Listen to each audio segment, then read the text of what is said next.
कांग्रेस नेता पीएल पुनिया ने कहा है कि यूपी में कांग्रेस अकेले चुनाव लड़ेगी। कांग्रेस नेता पीएल पुनिया ने कहा कि यूपी में किसी से गठबंधन नहीं होने पर पार्टी अकेले चुनाव के लिए लड़ेगी, जिसके लिए कार्यकर्ता पूरी तरह तैयार है। आंध्र प्रदेश के काकीनाडा में बीजेपी कार्यकर्ताओं ने सीएम के काफिले को रोकने की कोशिश की, जिसके बाद टीडीपी कार्यकर्ता उनसे भिड़ गए। छत्तीसगढ़ में शिक्षक फेडरेशन के बैनर तले बैठक आयोजित की गई, जिसमें कर्मचारियों को महंगाई भत्ते की मांग समेत मेडिकल सुविधाएं दिए जाने पर चर्चा हुई। हरियाणा के रोहतक में एक हॉस्टल में एमबीबीएस के एक छात्र ने खुदकुशी कर ली, जिसकी जांच में पुलिस जुट गई है। ग्रेटर नोएडा में यमुना एक्सप्रेसवे पर बाइक सवार 2 लड़कों की तेज रफ्तार बस से कुचलने से मौत हो गई। मेघालय में कोयला खदान के मुख्य शाफ्ट से पानी निकलने का काम शुरू हो चुका है, जिससे वहां फंसे 15 मजदूरों के रेस्क्यू ऑपरेशन में तेजी आने की उम्मीद बढ़ी है। यूपी के सीएम योगी आदित्यनाथ ने प्रयागराज में साधु संतों से मुलाकात की, जिन्होंने सीएम के सामने राम मंदिर के निर्माण की बात रखी। कुंभ में बड़ी संख्या में अखाड़ों के साधु पहुंच रहे हैं, जिनमें महिलाएं भी बड़ी संख्या में हैं। खासतौर पर नागा साधुओं में भी महिलाएं बड़ी तादाद में हैं। नागा साधु बनने के लिए भारत की ही नहीं बल्कि विदेशी महिलाओं में भी दिलचस्पी है, लेकिन महिलाओं को नागा साधु बनने के लिए बेहद कठिन परीक्षा देनी पड़ती है। News18.com की खबर के मुताबिक नागा साधु बनने के लिए महिलाओं को 6 से 12 साल तक साधना और ब्रह्मचर्य का पालन करना पड़ता है और उसके बाद खुद का पिंडदान करना पड़ता है। ये अपने लिए सन्यासी के तौर पर नए जीवन की शुरुआत मानी जाती है। इसीलिए अखाड़ों की तरफ से साधु बनने पहुंची महिलाओं के पिछले जीवन की पूरी जांच कराई जाती है। इसके बाद महिला साधु को भी कभी नागा साधुओं की तरह मुंडन कराया जाता है। पुरुष नागा साधु बिना कपड़ों के रहते हैं, लेकिन महिला नागा साधुओं को गेरुए रंग का केवल एक कपड़ा पहनने की इजाजत होती है। कुंभ के दौरान महिला नागा साधु भी स्नान करती हैं, लेकिन उन्हें पुरुषों के बाद ही स्नान करने की इजाजत होती है। दिल्ली के रोहिणी इलाके में एक कार में सवार होकर आए कुछ बदमाशों ने दूसरी कार में बैठे एक आदमी पर ताबड़तोड़ फायरिंग कर दी। दावा है कि शुक्रवार को हुई यह हत्या एक गैंग वॉर का नतीजा थी, जिससे जुड़ी एक सीसीटीवी फुटेज सामने आई, जिसमें साफ दिखा कि पार्किंग में खड़ी अनिल मान नाम के एक आदमी की सफेद कार के सामने अचानक दूसरी सफेद कार आकर रुकी और अचानक उसमें से गोलियां चलनी शुरू हो गई। गोलियां चलने की वजह से उठ रहा धुआं भी इस फुटेज में नजर आया। तभी एक आदमी गोलियां चलाता हुआ कार से उतरा और अनिल की कार की तरफ बढ़ने लगा। इस बीच अनिल मान की कार में बैठे उसके 3 दोस्त कार से निकलकर भाग गए। इसके बाद सफेद कार से उतरने वाले आदमी ने अनिल की कार के पास आकर उस पर कई राउंड फायर किए। इस दौरान कार से एक और आदमी भी उतरकर अनिल के पास आ गया। बाद में दोनों अपनी सफेद कार में जाकर बैठ गए और कार वहां से निकल गई। दावा है कि इस घटना में अनिल मान की मौके पर ही मौत हो गई थी। पुलिस के मुताबिक इस पूरी घटना में करीब 1 दर्जन गोलियां चली, जबकि अनिल मान को 8 गोलियां लगी। हॉलैंड में समंदर किनारे एक जहाज के तूफान में पलटने से उसमें लदी चीजों की लूट शुरू हो गई। इस हादसे के बाद अधिकारियों ने जहरीले केमिकल होने की वजह से लोगों को सामान न लूटने की चेतावनी जारी कर दी, लेकिन इसके बावजूद लहरों में बहकर समंदर किनारे पहुंची चीजों को लोग उठाने लगे। जहाज में करीब 270 कंटेनर लदे थे, जिनमें खतरनाक केमिकल के अलावा खिलौने और दूसरा सामान भी था, जिसकी वजह से अधिकारियों को उन्हें न लूटने की चेतावनी जारी करनी पड़ी। Die spullen liggen op het strand. Als er spullen van waarde zijn, dan moeten ze ingeleverd worden bij de strandvonder. En dat is dan toevallig de burgemeester. समंदर किनारे महंगा सामान पड़ा होने की वजह से लोग थैले लेकर उसे उठाने पहुंचे थे। Container daar zaten wat beeldschermen in, van die grote. Daar hebben we toch maar eentje uitgehaald. अधिकारियों ने हादसे के बाद लूटी गई चीजों को इस्तेमाल न करने की भी चेतावनी दी। साथ ही समंदर किनारे सफाई का भी अभियान शुरू किया गया। दिल्ली में सुबह से ही बारिश हो रही है। आधी रात के बाद से ही कई इलाकों में बूंदाबांदी हुई, जिससे तापमान में गिरावट महसूस की जा रही है। मौसम विभाग ने पहले ही अनुमान लगाया था, जिसके बाद तेज हवाओं के साथ बारिश हुई। आज सुबह भी कई इलाकों में बारिश हुई। मौसम विभाग के मुताबिक 7 जनवरी तक अलग अलग जगहों पर हल्की बारिश होने के आसार हैं। रविवार की सुबह दिल्ली वालों के लिए कड़कड़ाती ठंड से शुरू होने वाली है, क्योंकि सुबह से ही दिल्ली में बारिश का दौर जारी है और बारिश के साथ साथ ठंडी हवाओं का भी, जो दिल्ली वालों को ठिठुरने पर मजबूर कर देगी। तस्वीरों में अगर आप देखेंगे तो गाड़ियां इस वक्त एहतियातन हेडलाइट जलाकर निकल रही है कि किसी भी तरह के हादसे से बच सके। साथ ही मौसम विभाग की ओर से लगातार ये अनुमान लगाया जा रहा था कि जो तापमान में गिरावट के साथ साथ बारिश की भी संभावना है, और आज सुबह से ही लगातार हम बारिश देख रहे हैं और कल भी ये संभावना की जा रही है कि कल भी बारिश होगी। दरअसल शनिवार के दिन पहाड़ों में भारी मात्रा में बर्फबारी हुई है, जिसका असर दिल्ली में आज नजर आ रहा है। वहीं लोगों को भी कई परेशानियों का सामना करना पड़ा है। ट्रेन जो है अपने तय समय से घंटों लेट चल रही है, वहीं विमानों की उड़ान पर भी असर पड़ रहा है। ऐसे में दिल्ली वालों को ठंड से राहत मिलती नजर नहीं आ रही है। हाल ही में दिल्ली ने ठंड के कई सारे ऐसे पुराने रिकॉर्ड्स तोड़ दिए हैं और अनुमान लगाया जा रहा है कि जनवरी का महीना भी आने वाले दिनों में ठंड के कई सारे ऐसे पुराने रिकॉर्ड्स तोड़ देगा और दिल्ली वालों को ठिठुरती ठंड में रहने को मजबूर कर देगा। कैमरा पर्सन मनीष दोरियाल के साथ निखत अली, न्यूज़ 18 इंडिया, दिल्ली। रांची के रिम्स में इलाज करवा रहे आरजेडी सुप्रीमो लालू यादव से उनके दामाद के साथ बिहार के पूर्व सीएम जीतन राम मांझी और पूर्व केंद्रीय मंत्री शरद यादव ने मुलाकात की। मुलाकात के बाद जीतन राम मांझी और शरद यादव ने कहा कि उन्होंने लालू यादव की तबीयत के अलावा बिहार और देश की राजनीति पर उनसे चर्चा की। तो हम तो महागठबंधन के हक में खड़े हैं। 11 करोड़ लोगों ने बिट्रे किया, विश्वास को कुचल के चले गए। तो हमारा मकसद जो है वो बीजेपी और बिहार में महागठबंधन और जनता के साथ जो 11 करोड़ लोगों के साथ विश्वास को चोट पहुंची है, आगे आने वाले भविष्य में ऐसी चीज़ें रुकना चाहिए। आज आकर के इनका कुशल क्षेम लिया है और कैसे हम लोग एनडीए को हरावेंगे इस पर भी वार्ता हो रही है। कैसे कैसे तत्व आ रहे हैं, कैसे निपटना है, ये सब सारी बात हो रही है। अब कोई सीट का भी कोई बातें नहीं है। सीट के कोऑर्डिनेशन कमेटी की बैठक वहाँ होने वाली है, उसी में अभी डेट तय नहीं हुआ, लेकिन अगला सप्ताह में होगी।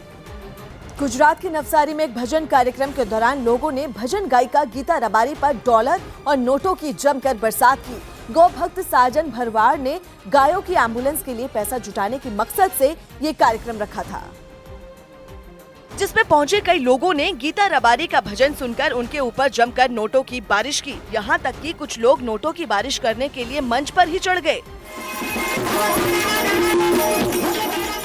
कुछ ही देर में नोटों की इतनी बारिश की गई कि गीता रबारी के चारों तरफ नोट ही नोट नजर आने लगे। इस दौरान उनके आसपास बैठे लोग नोटों को प्लास्टिक की टोकरी में भरते हुए नजर आए। बीच बीच में खुद भजन गायिका गीता रबारी ने हारमोनियम पर इकट्ठा हुए नोटों को हटाया, क्योंकि हारमोनियम पर नोटों के इकट्ठा हो जाने की वजह से गीता रबारी को हारमोनियम बजाने में दिक्कत पेश आ रही थी। पूरे कार्यक्रम के दौरान एक के बाद एक लोग आते रहे और गीता रबारी पर नोटों की बारिश करते रहे, जिसे देख वहां मौजूद लोग भी खुश हो गए। इस दौरान नीली शर्ट और काली टी शर्ट पहने दो लोग नोटों की कई गड्डियां लेकर मंच के पास पहुंचे और एक साथ नोटों की बारिश करने लगे।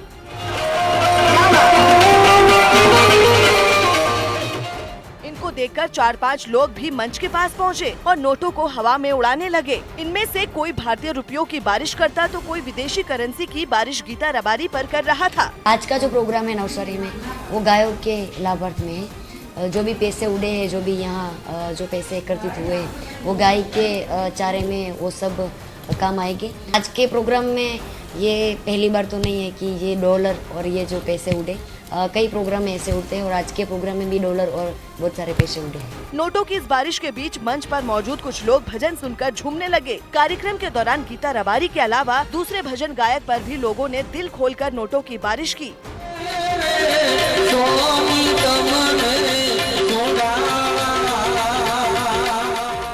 कार्यक्रम के दौरान भजन गायकों पर नोटों की इतनी बारिश हुई कि नोटों को गिनने के लिए मशीन की मदद लेनी पड़ी। नाइजीरिया में मिस अफ्रीका 2018 की घोषणा के दौरान एक प्रतियोगी के बालों में आग लग गई। ये प्रतियोगी मिस कॉन्गो भी रह चुकी हैं, जिन्हें इस साल मिस अफ्रीका चुना गया।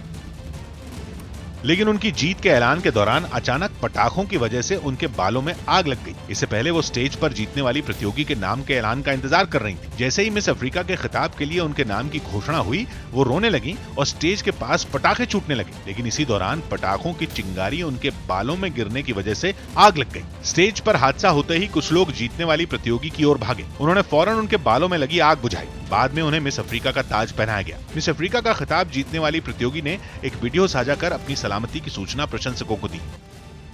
ओडिशा के भुवनेश्वर में चिड़ियाघर के जानवरों को ठंड से बचाने के लिए खास इंतजाम किए गए। इन दिनों पड़ रही कड़ाके की सर्दी से इंसान ही नहीं बल्कि जानवर भी परेशान हैं। जिसके लिए भुवनेश्वर के चिड़ियाघर में जानवरों को ठंड से बचाने के लिए कई इंतजाम किए गए। पक्षियों समेत सभी जानवरों के बाड़े में हीटर लगाए गए, जिसके बाद ठंड से बेहाल एक चिंपैंजी हीटर के सामने बैठकर खुद को गर्म करने की कोशिश करने लगा। इसके साथ ही जानवरों के कमरे में वुडन फ्लोरिंग के साथ कंबल भी रखे गए हैं ताकि वो खुद को गर्म रख सकें। इसके अलावा जानवरों की जो प्रजातियां भीतर रहने के बजाय खुले में रहना पसंद करती हैं, उनके लिए बाहर पुआल बिछाई गई। वहीं सर्दियों के मौसम में बड़ी तादाद में लोग भी जानवरों को देखने के लिए चिड़ियाघर पहुंचे। जू अथॉरिटी ने जानवरों की डाइट में भी बदलाव किए हैं और उनको खाने में गर्म चीजों के साथ मल्टीविटामिन भी दिए जा रहे हैं। इजराइल के वेस्ट बैंक में एक गैर कानूनी बस्ती में बसे लोगों ने उन्हें हटाने की कोशिश का कड़ा विरोध किया। यहूदी लोगों की ये बस्ती फिलिस्तीन के लोगों की जमीन पर बनी थी, इसीलिए पुलिस ने उन्हें हटाने की कार्रवाई की। लेकिन जब पुलिस वाले उन्हें हटाने लगे तो वहां बसे यहूदी एक इमारत के फर्श पर बैठकर उनका विरोध करने लगे। विरोध के बावजूद पुलिस वालों ने उन्हें वहां से घसीटकर ले जाना शुरू कर दिया। उन्हें बाहर निकालने के बाद पुलिस वालों ने बहुत से लोगों के हाथ और पैर पकड़कर उन्हें हवा में टांग लिया। इसके बाद एक एक कर उन लोगों को सड़क पर खड़ी एक गाड़ी के पास ले जाया गया। कई घंटे तक चली इस कार्रवाई के दौरान पुलिस ने गैर कानूनी बस्ती को खाली करा लिया, लेकिन इस दौरान बहुत से पुलिस वाले घायल भी हो गए। सीएम योगी आदित्यनाथ ने खुले में घूम रहे मवेशियों को आश्रय मुहैया करवाने के आदेश दिए। यूपी के सीएम योगी आदित्यनाथ ने खुले में घूम रहे मवेशियों को 10 जनवरी तक गाय आश्रय स्थल में लाने के आदेश जारी किए। बिहार के पटना में डॉक्टरों की शर्मनाक करतूत सामने आई, जहां पैसे के लेन देन के विवाद में शव को बंधक बनाकर रखा गया और परिजनों की पिटाई भी की गई। राजस्थान के पुष्कर में कुछ लोगों ने एक लड़के को बाइक चुराते हुए रंगे हाथों पकड़ा और उसकी पिटाई के बाद उसे पुलिस के हवाले कर दिया। मुंबई के एक सुपर शॉपिंग सेंटर की बिल्डिंग में प्लास्टिक के खिलौने और स्टेशनरी की दुकान में आग लग गई, जिस पर दमकल ने काबू पाया। महाराष्ट्र के ठाणे में एक MBBS डॉक्टर ने एक अपार्टमेंट की 12वीं मंजिल से कूदकर अपनी जान दे दी, जिसकी वजह का अभी तक पता नहीं चल पाया। बिहार के औरंगाबाद में आरजेडी प्रवक्ता भाई बीरेंद्र ने तेज प्रताप के मुद्दे पर कहा कि पार्टी में कोई खींचतान नहीं है। हरियाणा के रोहतक में PGI के बॉयज हॉस्टल के अंदर MBBS फाइनल ईयर के एक स्टूडेंट ने खुदकुशी कर ली और उसके बाद वहां पर हड़कंप मच गया। हिसार के रहने वाले प्रशांत चौहान नाम के छात्र का शव हॉस्टल के कमरा नंबर 658 के अंदर मिला और जांच में पुलिस को वहां से एक सुसाइड नोट भी बरामद हुआ। पुलिस का दावा है कि प्रशांत ने अपने सुसाइड नोट में किसी को भी अपनी मौत के लिए जिम्मेदार नहीं माना है। शुरुआती जांच में ये बात सामने आई है कि प्रशांत ने जहर खाकर खुदकुशी की। हालांकि पुलिस अभी पूरे मामले की पड़ताल में जुटी है। वहीं प्रशांत के भाई का कहना है कि वो अपनी मां की मौत के बाद से ही परेशान रहता था, इसलिए हो सकता है कि वो डिप्रेशन में चला गया हो। मैं तो यहाँ पे आया जब उसकी बॉडी पड़ी थी, सीधा मैं अंदर गया और पुलिस इंक्वायरी चल रही थी और वो टीम था वेट कर रहे थे। 1 साल पहले मेरी मदर एक्सपायर हुई थी, तब से डिप्रेशन में चल रहा था, तो शायद यही कारण है।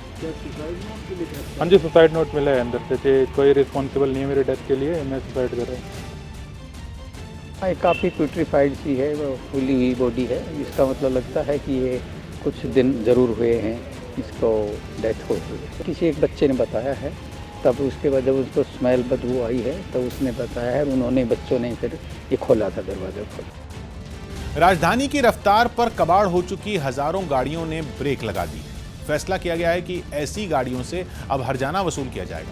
हिंदुस्तान टाइम्स में छपी रिपोर्ट के मुताबिक IIT दिल्ली की एक टीम ने ऐसी गाड़ियों के लिए सर्वे किया और सर्वे में सामने आया कि दिल्ली की सड़कों के किनारे करीब 2100 ऐसी गाड़ियां हैं। गाड़ियों ने जगह घेर रखी है जो न तो चलती हैं, न ही उनके मालिक की कोई जानकारी मिली। ऐसी गाड़ियों की वजह से दिल्ली के कई हिस्सों में लोगों को ट्रैफिक जैम जैसी परेशानियों का सामना करना पड़ रहा है। नियम के मुताबिक अगर कोई गाड़ी 24 घंटे से ज्यादा अज्ञात खड़ी मिले तो उसे नगर निगम सीज कर अपने साथ ले जाता है और जब गाड़ियों का मालिक नहीं मिलता तो उस गाड़ी को नीलाम करने का अधिकार भी नगर निगम के पास है। इसी नियम के तहत नगर निगम अब ऐसी गाड़ियों को जब्त करने के लिए एक अभियान चलाएगा और गाड़ी वापस लेने पहुंचे लोगों से गाड़ी के वजन के हिसाब से जुर्माना वसूला जाएगा। इसका रेट 1 रुपए प्रति किलो तय किया गया है। यानी अगर गाड़ी का वजन 4000 किलो है तो गाड़ी को वापस लेने के लिए गाड़ी के मालिक को 4000 रुपए देने होंगे। हिमाचल प्रदेश के शिमला के पास गांव में 3 भालू पानी से भरे एक टैंक में गिर गए। टैंक में गिरने के बाद ठंड से जूझ रहे भालुओं ने बाहर निकलने के लिए पूरी ताकत लगा दी, लेकिन वो पानी से बाहर नहीं निकल सके और छटपटाने लगे। टैंक में गिरे भालुओं को देखने के लिए लोगों की भीड़ भी वहां जमा हो गई। इस दौरान वहां मौजूद एक आदमी ने डंडे से भालू पर हमला भी किया, जिससे बचने के लिए भालू पानी में इधर उधर भागता रहा। इसके बावजूद वो आदमी बड़े भालू पर लगातार डंडे से हमला करता रहा, जबकि भालू के 2 बच्चे ठंडे पानी में किनारे पर पड़े रहे। काफी देर तक यूं ही ठंडे पानी में फंसे रहने के बाद रात को मौके पर पहुंची वन विभाग की टीम ने टैंक में फंसे तीनों भालुओं को सुरक्षित बाहर निकाल लिया। बीजेपी ने लोकसभा चुनाव के लिए प्रभारी नियुक्त किए। बीजेपी ने चुनाव प्रभारी नियुक्त किए हैं, जिनमें निर्मला सीतारमण को दिल्ली, जेपी नड्डा को यूपी की जिम्मेदारी दी गई। लोकसभा और राज्यसभा में 5वीं और 8वीं क्लास में परीक्षा लेने का अधिकार राज्यों को देने का बिल पास किया गया, जिसका सभी राज्यों ने स्वागत किया। आम आदमी पार्टी से इस्तीफा देने के बाद एचएस फुल्का केंद्रीय मंत्री विजय गोयल के कार्यक्रम में नजर आए। छत्तीसगढ़ में सरकार ने फ्री होल्ड पर बड़ी राहत देते हुए 600 फीट के भूखंडों की मुफ्त रजिस्ट्री करने का फैसला किया। मध्य प्रदेश के राजस्व एवं परिवहन मंत्री गोविंद सिंह राजपूत ने पटवारियों को चेतावनी देते हुए गंभीरता से काम करने की हिदायत दी। मध्य प्रदेश में करीब 8 से 10 बाघ पन्ना टाइगर रिजर्व को छोड़कर चले गए हैं, जिससे प्रबंधन सामान्य प्रक्रिया बता रहा है। यूपी में अवैध रेत खनन मामले की आंच अब पूर्व मुख्यमंत्री अखिलेश यादव तक पहुंचती दिख रही है। सीबीआई उनसे पूछताछ कर सकती है। सीबीआई के मुताबिक 2011 के बाद से यूपी के सभी खनन मंत्रियों से पूछताछ हो सकती है। 2012 से 2013 में खनन मंत्रालय तत्कालीन मुख्यमंत्री अखिलेश यादव के पास था। इसके अलावा सीबीआई ने आईएएस अधिकारी बी चंद्रकला के ठिकानों पर छापेमारी के दौरान 2 खाते और 1 लॉकर सील कर दिए। अवैध खनन मामले में बीते रोज सीबीआई ने लखनऊ, दिल्ली और हमीरपुर समेत करीब 14 जगहों पर छापेमारी की थी। अवैध घोटाला अखिलेश यादव के कार्यकाल में हुआ था और माना जा रहा है कि जांच का दायरा अखिलेश यादव तक जा सकता है। सीबीआई ने हमीरपुर में उस समय तैनात सीनियर क्लर्क राम अवतार के पास से 2 किलो सोना और 2 करोड़ रुपए कैश बरामद किए हैं। साथ ही हमीरपुर के 2012 में माइनिंग अफसर रहे एक अधिकारी के घर से भी 2 किलो सोना बरामद किया गया है। इस पूरे मामले में उत्तर प्रदेश के डिप्टी सीएम केशव प्रसाद मौर्य ने कहा कि छापेमारी सीबीआई को मिली शिकायत के आधार पर ही की गई है। छापे अगर कोई शिकायत आई होगी, ये छापे एक सिस्टम के अंतर्गत कोई छापे पड़े हैं, ऐसा मैं चैनल में देख रहा था, लेकिन अभी पूरा फीडबैक मैंने लिया नहीं है। लेकिन कोई भी इस प्रकार की घटना होती है तो सीबीआई का अपना एक अलग हिसाब है, अलग प्रकार से वो अपनी छापेमारी कार्रवाई करती है, तो उसी के क्रम में हुआ होगा।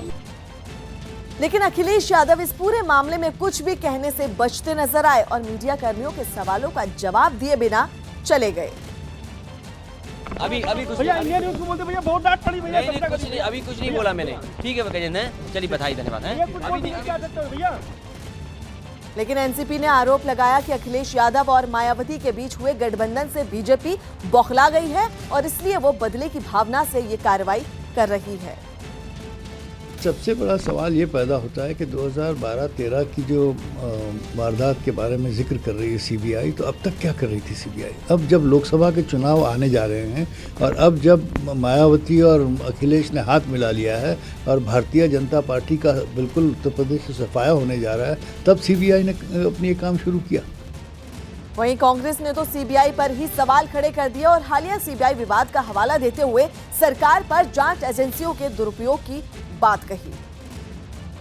पहले तो इस सरकार पर और जिस तरह से एजेंसी का हाल कर दिया इस सरकार ने, उस पर लोगों को भरोसा ही नहीं रहा। तो आने वाले दिनों में जब बात सामने स्पष्ट आएगी तो हम इसका स्पष्ट उत्तर देंगे। लेकिन सरकार ने जिस तरह से एजेंसीज को यूज़ किया है, उनकी जो हालत कर दी है, उसमें बहुत सारे प्रश्न बनते हैं। हम बार बार कहते आए हैं कि जांच एजेंसियों का दुरुपयोग इस सरकार में सबसे ज़्यादा हुआ है। आंध्र प्रदेश के काकीनाडा में मुख्यमंत्री चंद्रबाबू नायडू के काफिले को कुछ बीजेपी कार्यकर्ताओं ने रोक लिया। सीएम चंद्रबाबू नायडू पूर्व गोदावरी के काकीनाडा में कई योजनाओं का शिलान्यास करने पहुंचे थे। लेकिन बीच रास्ते में सीएम के काफिले के आगे बीजेपी कार्यकर्ता कूद पड़े और गाड़ियों को रोकने की कोशिश करने लगे। इस दौरान सीएम की सुरक्षा में मौजूद पुलिस वालों ने सड़क पर मौजूद बीजेपी कार्यकर्ताओं को पकड़ लिया और उन्हें सड़क से हटाने की कोशिश की। हंगामा देख सीएम चंद्रबाबू नायडू ने गाड़ी रुकवाई और गाड़ी के गेट पर खड़े होकर माइक से बीजेपी कार्यकर्ताओं को फटकार लगाई। केंद्र प्रभुत्व मनकरन्नी सहकरिंचुंटे राष्ट्रम मोत्तं वीधि वीधि मरिगैपोयेदी। कुछ देर बाद पुलिस ने बीजेपी कार्यकर्ताओं समेत पूर्व गोदवारी जिले के बीजेपी अध्यक्ष को हिरासत में ले लिया। भारत माता की नरेंद्र मोदी नायकत्व, नरेंद्र मोदी नायकत्व। काफी हंगामे के बाद सीएम चंद्रबाबू नायडू काकीनाडा में आयोजित होने वाले कार्यक्रम में शिरकत करने पहुंचे, जहां अधिकारियों ने गुलदस्ता देकर उनका स्वागत किया। आंध्र प्रदेश के गुंटूर में बीजेपी प्रदेश अध्यक्ष कन्ना लक्ष्मी नारायण के घर के बाहर बीजेपी और टीडीपी कार्यकर्ताओं के बीच झड़प हो गई। बताया गया कि झड़प तब शुरू हुई जब वहां धरना दे रहे टीडीपी कार्यकर्ताओं को बीजेपी के कार्यकर्ता रोकने की कोशिश करने लगे, जिस पर टीडीपी कार्यकर्ता नाराज हो गए और दोनों पक्ष आपस में भिड़ गए। इस बीच पुलिस वाले वहां पहुंचे और हंगामा रोकने की कोशिश करने लगे, लेकिन टीडीपी और बीजेपी कार्यकर्ता एक दूसरे से धक्का मुक्की करने लगे। इस हंगामे की वजह से सड़क पर कुछ वक्त के लिए जाम भी लग गया। बताया गया कि बीजेपी के कार्यकर्ता के सीएम के काफिले को रोके जाने से नाराज होकर टीडीपी कार्यकर्ता वहां धरने पर बैठ गए थे।